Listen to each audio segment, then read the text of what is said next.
What's going on is Anton from AntonDaniels.com. I appreciate you guys for continuing to rock with me. So lately what we've found is that there's more people than previously believed. So there was a lot of you guys that took out PPP loans. Now, I've always highlighted why it's important for you guys to do things on the up and up. And we were all trying to figure out what the heck is happening out here in these streets as far as all of these people balling during the pandemic when they wasn't balling prior to. So how do you start balling when you go on unemployment, but then you wasn't balling before you went on unemployment and you just being able to sit in the crib and play video games all day? And we was trying to figure out what's going on with the great resignation. Why is there so many people unwilling to go back to work? It can't be that they're able to sustain their lifestyle off of unemployment benefits. Don't nobody want to go back to work. And it's coming back. The things that are done in the dark ultimately come back to the light. So what we've seen happening, and let me pivot for a little bit. Let me move my screen over for a second and go through this. So this is from the White House briefing room. And this is a new bill being signed that highlights how basically the federal government has up to 10 years to track your monkey butt down and slap them golden handcuffs on you. Oh, yeah, we call them metal bracelets around here. So let's read it specifically. According to, and this was signed into law on August 5th, the president signed into law the H.R. 7334, the COVID-19 EIDL Fraud Statute of Limitations Act of 2022, which establishes a 10-year statute of limitations for fraud by borrowers under the Small Business Administration's COVID-19 Economic Injury Disaster Loan Programs.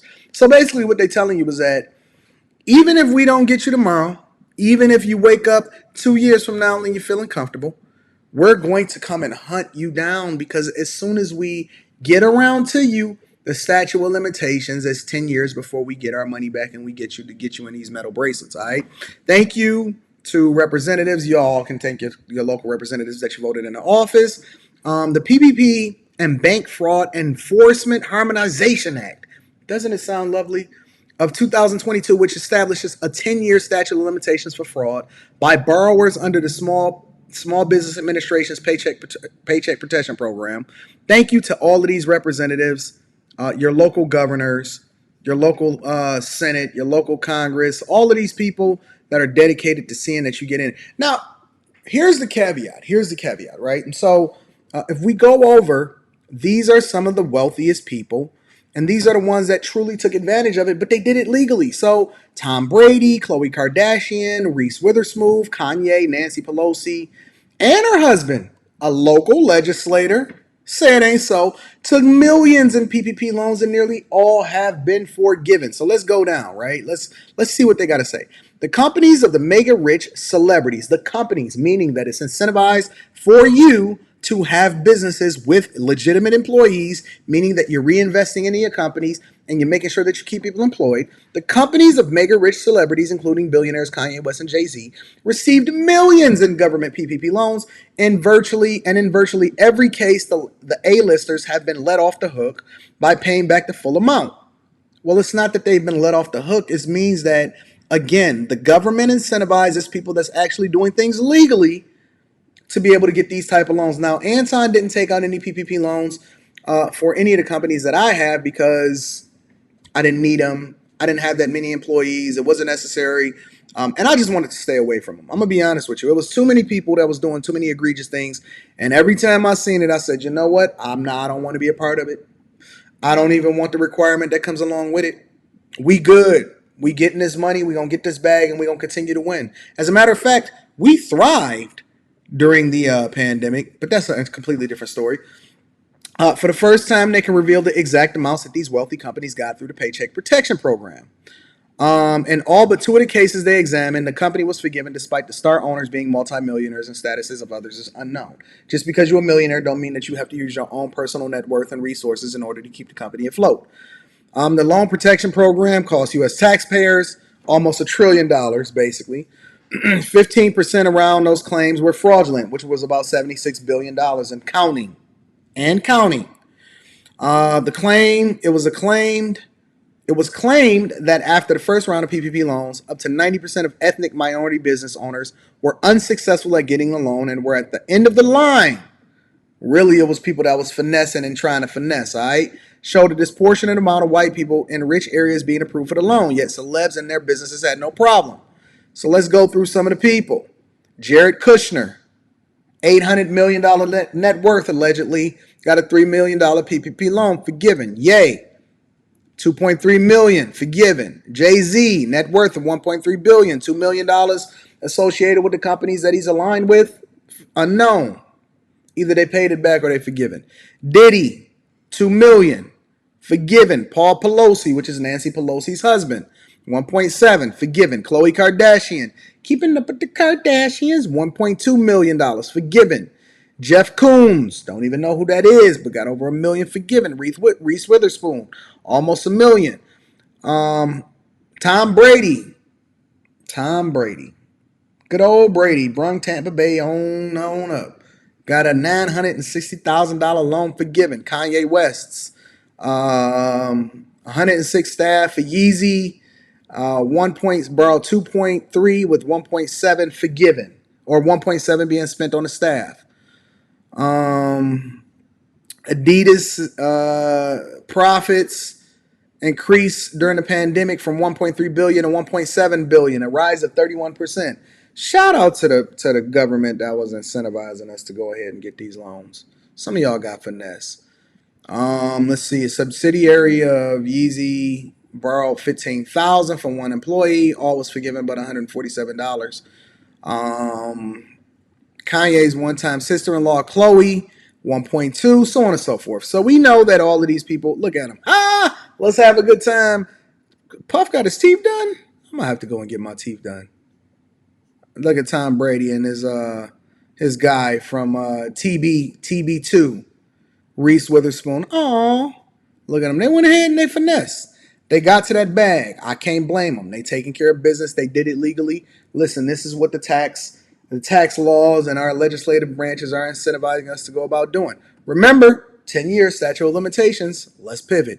So now we got us an article over here where it's saying that prosecutors are struggling to catch up to the tidal wave of pandemic fraud. So let's go down. We know that these Pokemon cards are here because one person got a PPP loan and bought $57,000 in Pokemon cards. You dumb mother. Shut your mouth. In the midst of the pandemic, the U.S. government gave unemployment benefits to incarcerated, the imaginary, and the dead. It sent money to farms that turned out to be front yards. Jesus Christ. It paid people who were on the government's do not pay list. It gave loans to 342 people that said that their name was not available. Jesus. Talk about a bad deal. Let's see. As the virus shuttered businesses and forced people out of work, the federal government sent a flood of relief money. Basically, they just printed a bunch of money into programs aimed at helping the newly unemployed and boosting the economy. That included $3.1 trillion that the President Donald Trump approved in 2020, followed by $1.9 trillion package signed into law in 2021 by President Joe Biden. Both of your Republicans and your Democrats decided that they wanted to be a part of this. Both of those dollars came with few strings and minimal oversight. The result, one of the largest frauds in American history. At least one amateur who boasted of his criminal activity on YouTube. Prosecutors are catching up. Currently, 500 people working in pandemic fraud cases across offices, 21 inspectors generals, plus investigators from the FBI, Secret Service, and the Postal Inspection Service, and the IRS. They coming for y'all. Y'all better have y'all stuff together. Already charged 1,500 people. 400 people have been convicted so far. But that dwarfs the amount or the mountain of tips and leads the investigators still have to chase. All they got to do, listen, send it over to Charleston White, make sure that they get that number up there, and then get that tip hotline out there and make sure people get incentivized in order to snitch on each other. You're going to have a whole lot of people telling. Agents in the Labor Department's Inspector General Office have 39,000 investigations going. About 50 agents in Small Business Administration Office are sorting through 2 million potentially fraudulent loan applications. 2 million potentially fraudulent loan applications. That is absolutely insane. But then Biden signed bills extending the statute of limitations for some pandemic-related fraud from to 10 years from 5. Giving them More time. So it was 5 years was the statute of limitations, but now they're going for 10. Federal government provided about $5 trillion in relief money. Investigators say that Congress, in its haste to get money out the door quickly, designed all three packages with the same flaw, relying on the honor system. And this is how we know that people are absolutely, positively going to finesse everything. Look at this. 29 states paid unemployment benefits to the same person, and another postal service employee got $82,900 for a business called U.S. Postal Service.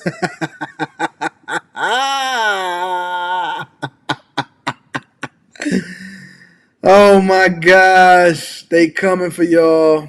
Look at this. In some corners of the internet, schemes to defraud were discussed in some chat rooms and YouTube videos where scammers offered to help for a cut of the proceeds. Some used the money on necessities such as mortgage bills and car payments, but many seemed to act out of opportunism and greed, splurging on a yacht, a mansion, $38,000 Rolex, and a $57,000 Pokemon card. This is so silly. Wow. 1,000% increase from pre-pandemic levels as far as fraud. It's unfortunate. It is very, very unfortunate. So, anyways, they giving out football numbers to y'all, and they're not playing no games. They're not playing around. And if you took out a PPP loan, just know that they're coming for you.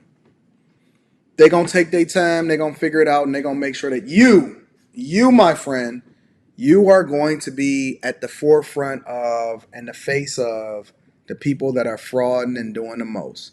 Slow money is where it's at. Make sure you tap into the Patreon. Link is in the description as well as pinned to the top of the chat. And stop trying to scam your way to the top and let's get to this bag, all right? It's easy to do it the right way and you ain't got to worry about nobody kicking in your door and you looking stupid because you was out here stunting, but now you out here looking like a dusty, all right? I love you. I appreciate you. If you need to kick it with me personally, email me at AntonDaniels413 at gmail.com and I'm going to help you get this legal money. I'm going to holler at y'all later. Make sure you do one more thing before we get up out of here, though, family. We don't want to be rich by ourselves. Make sure you tell your family and friends so we can get to this money and you don't have to worry about the federal government extending a statute of limitations to come and pick you up for PPP loan fraud. I love you. I appreciate you. Tap into the Patreon. I'm going to holler at you later. Peace.